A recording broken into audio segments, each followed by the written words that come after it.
রমজানের শেষ বিকেল, ইফতারের ঠিক আগ মুহূর্তে রাস্তায় ছোট্ট মেয়ে রিমি ক্লান্ত পায়ে ফুল বিক্রি করছে। সারাদিন দাঁড়িয়ে থেকে আজ সে পেয়েছে মাত্র ৩০ টাকা। টাকাগুলো শক্ত করে মুঠোয় চেপে সে দৌড়ে বাসায় আসে। টিনের ছোট ঘরে তার মা অসুস্থ হয়ে শুয়ে আছে, কপালে ঘাম, চোখে ক্লান্তি। রিমি মায়ের পাশে বসে চুলে হাত বুলিয়ে হাসি মুখে বলে, মা, আজ ইফতারে ভালো কিছু আনবো। ৩০ টাকা নিয়ে সে ইফতারের দোকানের সামনে দাঁড়ায়। চারদিকে গরম সামোসার ধোঁয়া, জিলাপির মিষ্টি গন্ধ, মানুষের ভিড়। তার ছোট হাতের মুঠোয় কুচকানো নোট। দোকানদার তাকিয়ে বলে, মা, এই টাকায় তো শুধু একটু মুড়ি আর দুটো খেজুর হবে। রিমি একটুও দুঃখ না দেখিয়ে মাথা নাড়ে। দেন চাচা। মা খুশি হলেই হলো। ছোট্ট প্যাকেট হাতে নিয়ে ফেরার পথে সে দেখে এক বৃদ্ধ ভিক্ষুক দেয়ালের পাশে বসে কাঁপছে। তার সামনে কোনো খাবার নেই, চোখে শুধু অপেক্ষা। রিমির পা থেমে যায়। সে নিজের প্যাকেটের দিকে তাকায়, তারপর বৃদ্ধের শুকনো মুখের দিকে। ধীরে ধীরে প্যাকেটটা এগিয়ে দেয়। বৃদ্ধ কাপা গলায় বলে, মা, তুই কি খাবি? রিমির ঠোঁটে শান্ত হাসি। আজকে আল্লাহ আমার ইফতারের ব্যবস্থা করবেন। বাসায় ফিরে সে শুধু এক গ্লাস পানি নিয়ে মায়ের পাশে বসে। ঘরে নীরবতা। দূরে মসজিদ থেকে আজানের ধ্বনি ভেসে আসে। দুজন হাত তুলে দোয়া করে। রিমির চোখ বন্ধ, ঠোঁট কাঁপছে।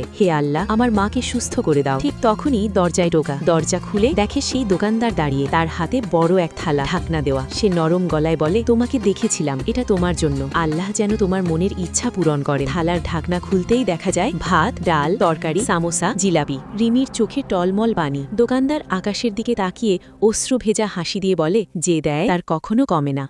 আপনি যদি আপনার মা বাবাকে মন থেকে ভালোবেসে থাকেন, তাহলে ভিডিওতে লাইক আর চ্যানেলটি সাবস্ক্রাইব করে দিন।